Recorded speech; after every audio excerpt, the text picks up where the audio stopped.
नाम है तेरा तारणहारा, कब तेरा दर्शन होगा। जिनकी प्रतिमा इतनी सुंदर, वो कितना सुंदर होगा, वो कितना सुंदर होगा। मन की मुरादें लेकर स्वामी तेरे चरण में आए हैं। हम हैं बालक तेरे चरण में, तेरे ही गुण गाते हैं, तेरे ही गुण गाते हैं। भव से पार उतरने को तेरे गीतों का संगम होगा। जिनकी प्रतिमा इतनी सुंदर, वो कितना सुंदर होगा, वो कितना सुंदर होगा। हरे कृष्णा। आप सभी का दिन शुभ और मंगलमय हो और कान्हा जी आप सभी की मनोकामनाएं पूर्ण करें। आज आप सुनिए कार्तिक मास महात्म्य का अध्याय 11। आज का अध्याय शुभारंभ करने से पहले आपको सुनाते हैं पीपल पथवारी की कहानी और शनि देव की कहानी। किसी गांव में एक गुजरी रहा करती थी। वो दूध दही बेचकर अपने परिवार का पालन पोषण करती थी। एक दिन उसने अपनी बहू को बुलाकर कहा कि बहू, जा आज तू यह दूध दही बेच कर आ। बहू दूध दही बेचने गई। रास्ते में उसने देखा कि कार्तिक मास में औरतें पीपल सींचने आई हुई हैं। वो उन्हें देखकर बैठ गई और औरतों से पूछने लगी कि तुम यह क्या कर रही हो। औरतों ने कहा कि हम पीपल महादेव की पतवारी सींच रही हैं। बहू ने फिर पूछा कि अच्छा, ऐसा करने से क्या होता है। तब औरतों ने बताया कि ऐसा करने से अन्न धन की प्राप्ति होती है। अगर किसी का पति वर्षों से बिछड़ा हुआ है तब वह मिल जाता है। औरतों की सारी बात सुनकर वह गुजरी की बहू बोली कि तुम तो पानी से सींच रही हो, मैं तो दूध दही से सींचूंगी। अब गुजरी की बहू हर रोज आती और सारा दूध दही पीपल की पतवारी को सींचकर चली जाती। उसकी सास उससे वापस लौटने पर हर रोज पैसों के बारे में पूछती तो वह कह देती कि माँ जी, कार्तिक का महीना खत्म होने दो, मैं सारे पैसे लाकर दे दूंगी। कार्तिक का महीना पूरा होने पर पूर्णिमा की तिथि आ गई। तब वह गुजरी की बहू पीपल की पतवारी के पास धरना देकर बैठ गई। पीपल ने उससे पूछा कि तू यहाँ पर क्यों पड़ी हुई है। वह बोली कि मेरी सास दूध दही के पैसे आज मांगने वाली है, लेकिन मैंने तो पूरे महीने पीपल के पेड़ को दूध और दही से सींचा है, अब मुझे पैसे चाहिए। पीपल ने कहा, मेरे पास पैसे नहीं है, यह भाटे डंडे पत्ते और पान पड़े हैं, यह सब ले जा और गुल्लक में ले जाकर रख देना। बहू घर पहुंची। घर जाने पर सास ने पूछा कि बहू बता, पैसे लाई है। बहू कहने लगी, माँ जी लाई हूँ और मैंने गुल्लक में रख भी दिए हैं। सास ने गुल्लक खोलकर देखा तो उसकी आंखें फटी रह गई। गुल्लक में से हीरे मोती जगमगा रहे थे।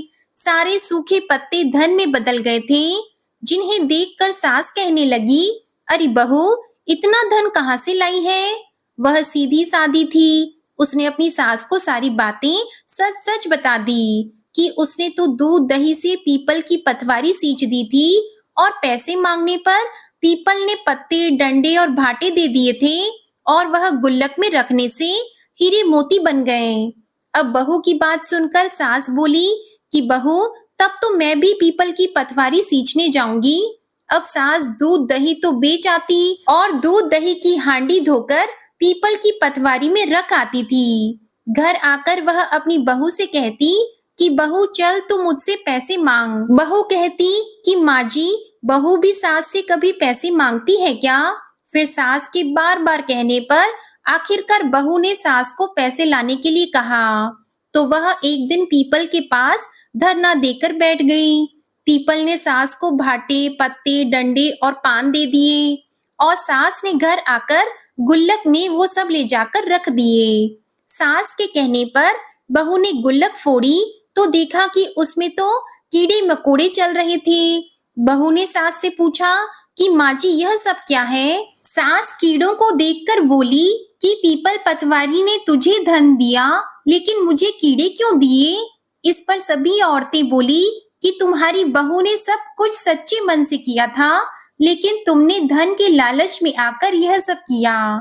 इसलिए हाथ जोड़कर इस कथा के अंत में कहना चाहिए कि हे पतवारी माता, जैसा आपने बहू को दिया वैसा ही अपने भक्तों को देना। इस कथा को कहते, सुनते और हुंकारा भरते सभी भक्तों को देना। अब सुनेंगे शनिवार की कहानी। एक ब्राह्मण था, उसका पाठ करने का नियम था। वो पाठ करने जा रहा था। रास्ते में शनिश्चर महाराज मिले तो ब्राह्मण ने पूछा कि कहाँ जा रहे हो? तब शनिश्चर भगवान बोले कि राजा के लगने जा रहा हूँ। ब्राह्मण ने सोचा कि राजा के लगेगा तो सारी प्रजा दुखी होगी, तो उसने शनिश्चर भगवान से कहा कि आप मेरे लग जाओ। तब शनिश्चर भगवान बोले कि कितने समय के लिए लगूं? तो ब्राह्मण कहने लगा 7 साल की ना ओटी जाए, 5 साल की ना ओटी जाए, 2.5 साल की ना ओटी जाए, 1.25 साल की ना ओटी जाए। तो उसने 1.25 पहर की ओट ली और नदी के किनारे जाकर बैठ गया। वो सोचने लगा कि 1.25 पहर तो पूजा करने में ही बीत जाएगा। वह ब्राह्मण आसन बिछाकर पाठ करने लगा। ओम नमो भगवते वासुदेवाय नमः 5 बार कह के माला फेरने लगा। नदी में 2 मतीरे बहे जा रहे थे, उसने निकालकर अपने पास रख लिए। देखते ही देखते वह दोनों मतीरे राजा के बेटों के सिर बन गए। फिर ब्राह्मण के पास शनिदेव आए और बोले, ब्राह्मण, तुमने राजा के लड़कों के सिर काट कर रखे हैं। तब ब्राह्मण बोला, किसी को मत कहना कि मुझे शनि की दशा लगी है। उसके बाद शनिदेव वेश बदलकर नगर में चले गए। वहां जाकर उन्होंने एक आदमी से कहा कि नदी के किनारे एक ब्राह्मण के घुटने के नीचे राजा के बेटों के सिर पड़े हैं। देखते ही देखते यह बात पूरे नगर में फैल गई। जब यह बात राजा को पता चली तो राजा ने कहा कि ब्राह्मण को सूली पर चढ़ा दो। राजा के आदेश के अनुसार ब्राह्मण को सूली पर चढ़ाने की तैयारी की गई।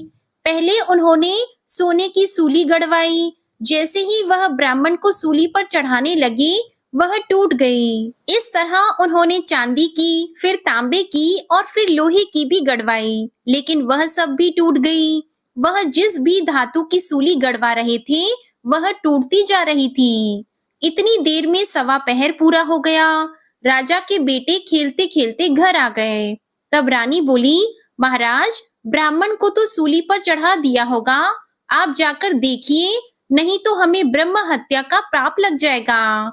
जब राजा वहां पहुंचा तो उसने देखा कि ब्राह्मण तो पाठ कर रहा है। तब राजा ने ब्राह्मण से पूछा, यह सब क्या है? तब ब्राह्मण ने कहा, महाराज, मैं जा रहा था, रास्ते में मुझे शनि महाराज मिले। मैंने उनसे पूछा कि कहाँ जा रहे हो? उन्होंने कहा, मैं राजा के लगने जा रहा हूँ। मैंने उनसे कहा कि अगर तुम राजा के लगोगी तो सारी प्रजा दुखी होगी, इसलिए तुम मेरे लग जाओ। तब शनिदेव बोले, कितने साल का लगूं? मैंने कहा, मुझसे 7 साल, 5 साल, 2.5 साल या 1.25 साल की ना उठी जाएगी, इसलिए मैंने 1.25 पहर की मांग ली। अब 1.25 पहर में ही मुझे शनिदेव ने ऐसे रंग दिखाए हैं।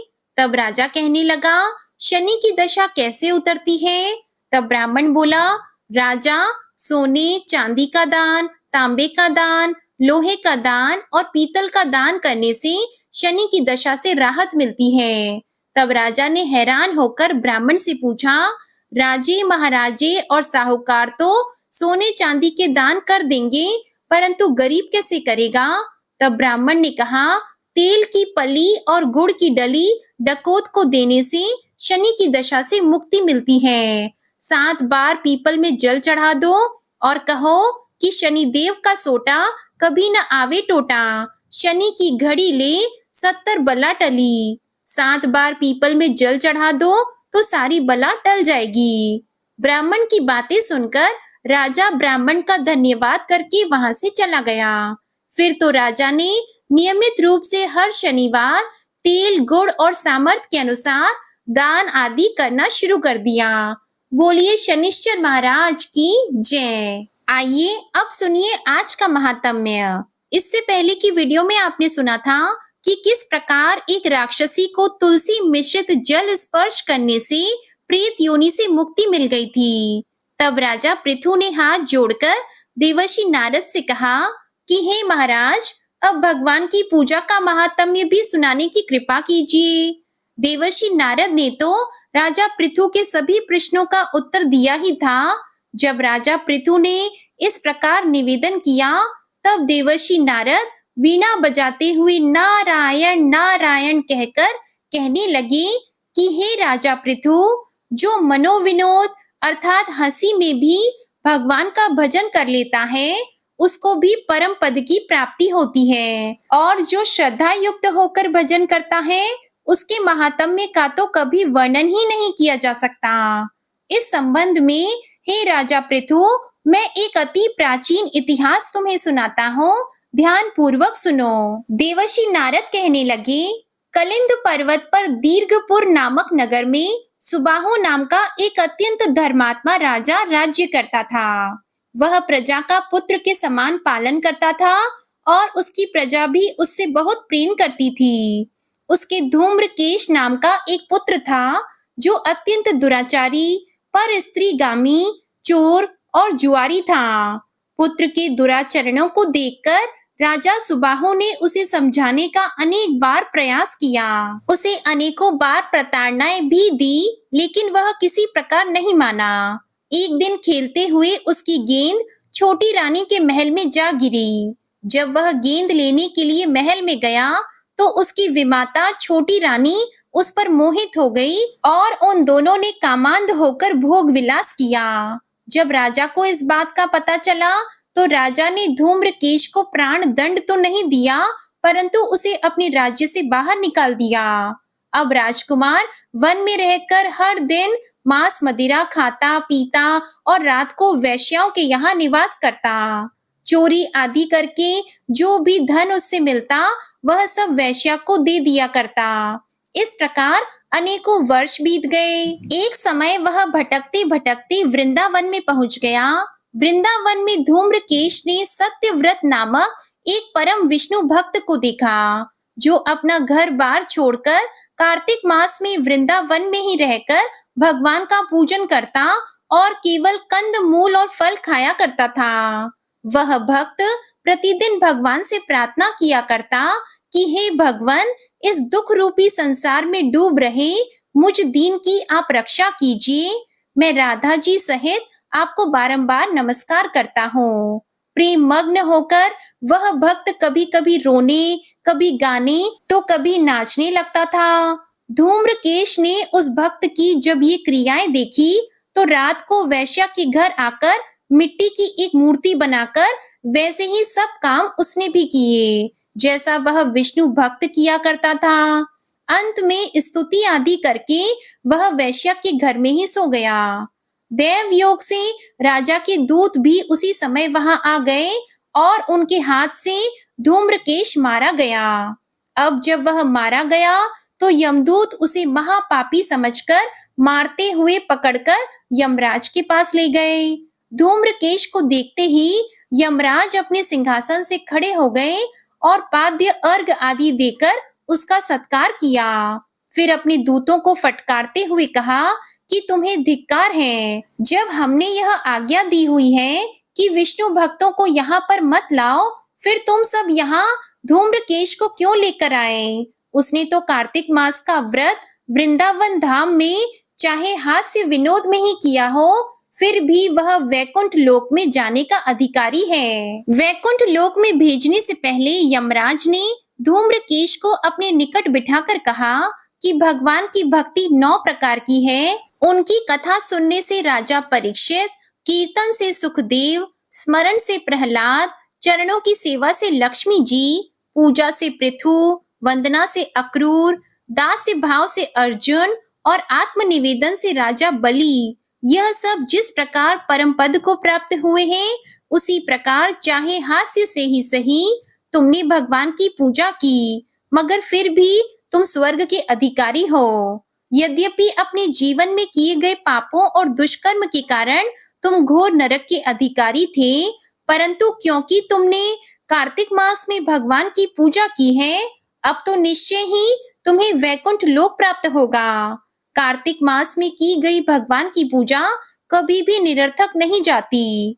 जहाँ पर भगवान शालिग्राम है, वहीं पर गंडकी नदी और अन्य तीर्थ हैं। धूम्रकेश को शास्त्रों का कुछ भी ज्ञान नहीं था, इसलिए उसने हाथ जोड़कर यमराज से पूछा कि हे स्वामी, भगवान सभी नदियों को छोड़कर गंडकी को कैसे प्राप्त हुए?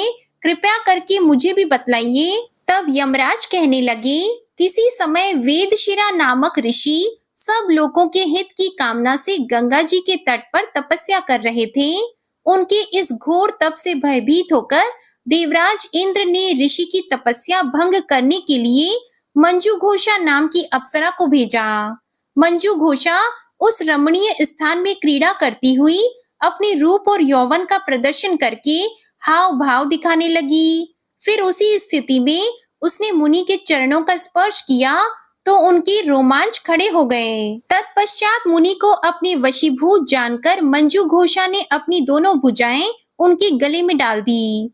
तब क्रोधित होकर मुनि ने श्राप दे डाला कि तुम मुझे इस संसार सागर में डालने को तत्पर हुई हो, इसलिए तुम नदी बन जाओ। मुनि का श्राप सुनकर मंजू घोषा रोने और बिलखने लगी। उसने प्रार्थना करते हुए मुनि से कहा, मुनि, मैं श्राप के योग्य नहीं हूँ, आप मुझे क्षमा कर दीजिए। उसकी प्रार्थना से द्रवित होकर मुनि ने कहा कि जिस समय भगवान विष्णु वृंदा के श्राप वश शिला रूप होकर तुम में अर्थात गंडकी में स्थित होंगे, तब तुम भगवान को धारण करने वाली होगी। इस प्रकार मेरे द्वारा दिया गया यह श्राप तुम्हारे लिए वरदान से भी अधिक श्रेष्ठ सिद्ध हो जाएगा। अंत में यमराज ने कहा, हे राजकुमार, अब तुम विष्णु लोक को जाओ। तब धूम्रकेश सुंदर विमान में बैठकर बैकुंठ लोक को चला गया और उसे वहां हरि चरणों में स्थान मिल गया। यह सब धूम्रकेश द्वारा कार्तिक मास में मात्र एक दिन पूजा करने का परिणाम था। यह कहकर नारद जी ने कुछ समय के लिए अपनी वाणी को विराम दिया। इसके आगे का वृतांत आप सभी अगले अध्याय में सुनिएगा। अब सुनिए श्री तुलसी चालीसा। जय जय तुलसी भगवती सत्यवती सुखदानी, नमो नमो हरि प्रेयसी श्री वृंदा गुण खानी। श्री हरि शीश बिरजनी, देहो अमर वर अम्ब, जनहित है वृंदावनी, अब न करहु विलंब। धन्य धन्य श्री तुलसी माता, महिमा अगम सदा श्रुति गाता। हरि के प्राण हो से तुम प्यारी, हरि ही हेतु कीन हो तप भारी। जब प्रसन्न है दर्शन दीन हो, तब कर जोरी विनय उस कीन हो। हे भगवंत कंत मम होहु, दीन जानी जन छाड़हु छोहु। सुन लक्ष्मी तुलसी की बानी, दीन हो शाप कद पर आनी। उस अयोग्य वर मांगन हारी, हो विटप तुम जड़ तनुधारी। सुनी तुलसी ही शप्यो तेहि ठामा, करहु वास तुहु नीचन धामा। दियो वचन हरि तब तत्काला, सुनहु सुमुखी जनि होहु बिहाला। समय पाई वो द्रौपदी तोरा, पूजी हो आस वचन सत मोरा। तब गोकुल मह गोप सुदामा, तासु भई तुलसी तू बामा। कृष्ण रास लीला की माही, राधे शक्यो प्रेम लखी नाही। दियो शाप तुलसी तत्काला, नर लोकी तुम जन्महु बाला। या गोप वह दानव राजा, शंख चूड़ नामक शेर ताजा। तुलसी भई तासु की नारी, परम सती गुण रूप अगारी। अस द्वे कल्प बीत जब गयऊ, कल्प त्रेत जन्म तब भयहु। वृंदा नाम भयो तुलसी को, असुर जलंधर नाम पति को। करि अति द्वंद अतुल बल धामा, लीन्हा शंकर से संग्रामा। अब निज सैन्य सहित शिव हारे, मरहि न तब हर हरि पुकारे। पतिव्रता वृंदा थी नारी, को न सके पति संहारी। तब जलंधर ही भेष बनाई, वृंदा ठिग हरि पहुँचियो जाई। शिव हित लहि करी कपट प्रसंगा, कियो सतीत्व धर्म तो ही भंगा। भयो जलंधर कर संहारा, सुनी और शोक उपारा। तिहि क्षण दियो कपट हरि तारी, लखी वृंदा दुख गिरा उचारी। जलंधर जस हत्यो अभीता, सोई रावण तस हरि सीता। अस प्रस्तर सम हृदय तुम्हारा, धर्म खंडी मम पति सहारा। यही कारण लही शाप हमारा, होवे तनु पाषाण तुम्हारा। सुनि हरि तुरत ही वचन उचारे, दियो शाप बिना विचारे। लखियो न निज कर तूति पति को, छलन चाहियो जब पार्वती को। जड़मति तु अस हो जड़ रूपा, जगमह तुलसी विटप अनूपा। धग्व रूप हम शालिग्रामा, नदी गंड की बीच ललामा। जो तुलसी दल हम ही चढ़ी है, सब सुख भोगी परम पद पई है। बिनु तुलसी हरि जलत शरीरा, अतिशय उठत शीश उर पीरा। जो तुलसी दल हरि शिर धारत, सो सहस्त्र घट अमृत डारत। तुलसी हरि मन रंजनिहारी, रोग दोष दुख भंजनिहारी। प्रेम सहित हरि भजन निरंतर, तुलसी राधा में नाही अंतर। व्यंजन हो 56 प्रकारा, बिन तुलसी दल न हरि प्यारा। सकल तीर्थ तुलसी तरु छाही, लहत मोक्ति जन संशय नाही। कवि सुंदर एक हरि गुण गावत, तुलसी निकट सहस गुण पावत। बसत निकट दुर्वासा धामा, जो प्रयास ते पूर्व ललामा। पाठ करहि जो नित नर नारी, हो ही सुख भाषहि त्रिपुरारी। तुलसी चालीसा पढ़ी तुलसी तरु ग्रह धारी, दीप दान कर पुत्र फल पावहि बंध्यहु नारी। सकल दुख दरिद्र हरिहार, है परम प्रसन्न। आशी धन जन लड़हि ग्रह, बसहि पूर्ण अत्र। लाहि अभिमत फल जगत, मह लाहि पूर्ण सब काम। जे दल अर्पहि तुलसी तहाँ, सहस बसहि हरि राम। तुलसी महिमा नाम लख, तुलसी ही सूत सुख राम। मानस चालीसा रचियो जग, मह तुलसी दास। तुलसी चालीसा समाप्त। प्रेम से बोलिए तुलसी माता की जय। अब आप सुनिए तुलसी माता की आरती। तुलसी महारानी नमो नमो, हरि की पटरानी नमो नमो। तुलसी महारानी नमो नमो, धन तुलसी पूरण तप कीनो। शालिग्राम बनी पटरानी नमो नमो। तुलसी महारानी नमो नमो, हरि की पटरानी नमो नमो। जाकी पात्र मंजरी कोमल, श्रीपति कमल चरण लपटानी नमो नमो। तुलसी महारानी नमो नमो, हरि की पटरानी नमो नमो।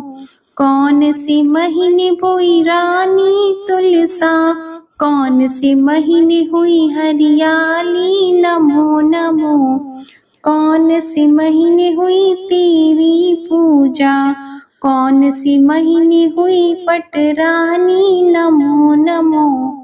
तुलसी महारानी नमो नमो, हरि की पटरानी नमो नमो। आषाढ़ मास में बोई रानी तुलसा, सावन मास में हुई हरियाली नमो नमो।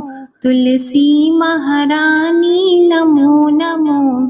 कार्तिक मास में हुई तेरी पूजा, मंगसिर मास में हुई पटरानी नमो नमो। तुलसी महारानी नमो नमो। धूप दीप नैवेद्य आरती, पुष्पन की वर्षा बरसानी नमो नमो। तुलसी महारानी नमो नमो। 56 भोग 36 व्यंजन, बिन तुलसा हरि एक न मानी नमो नमो। तुलसी महारानी नमो नमो। जो तुलसी को सवेरे गाए, श्री कृष्ण के दर्शन पाए नमो नमो।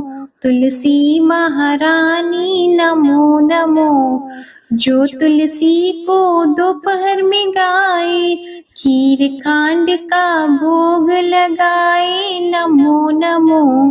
तुलसी महारानी नमो नमो। जो तुलसी को सांझ को गाए, श्री कृष्ण की आरती उतारे नमो नमो। तुलसी महारानी नमो नमो। जो तुलसी को रात को गाए, श्री कृष्ण के चरण दबाए नमो नमो।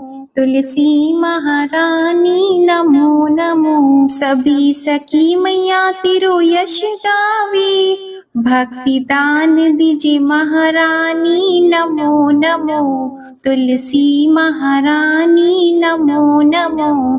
तुलसी महारानी नमो नमो। हरि की पटरानी नमो नमो। प्रेम से बोलिए श्री तुलसी माता की जय। भगवान श्री विष्णु जी की जय। शालिग्राम भगवान जी की जय। आप सभी को आज की कथा और वीडियो में आनंद आया हो तो वीडियो को लाइक जरूर कीजिएगा। कमेंट में भगवान विष्णु जी, माता तुलसी जी और भगवान शालिग्राम जी की जय जरूर लिखिएगा और चैनल को भी सब्सक्राइब करिएगा। जय श्री कृष्णा।